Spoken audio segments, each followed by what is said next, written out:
ওয়াসসিহরু, জাদু করা, এই এক মহামারী দেখা দিছে। এখন একটা ছেলে আরেকটা মেয়ের সাথে প্রেম করছে, তো বিয়ে হয় নাই, এখন এই মেয়ের জাদু টোনা কইরা তার বিয়ে বন্ধ করে রাখে। এই কাজ করবেন না, আপনার তাকদীরে নাই, তাই আপনি এই মেয়েকে পান নাই। আল্লাহ তো লিখে রাখছে কার সাথে কার বিয়ে হবে। আপনি কেন জোর করে আর পরে তাকে বিয়ে করতে চান?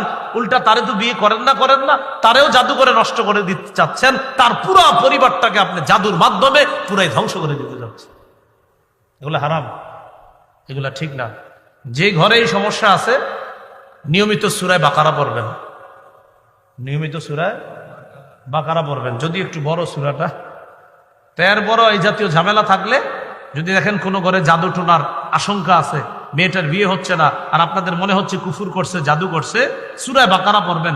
রাসূলুল্লাহ সাল্লাল্লাহু আলাইহি সাল্লাম বলেছেন, লা তাসতাতিউহাল বাতালা, সূরা বাকারার সাথে জাদুকররা, গণকরা মোকাবেলা করে পারে না।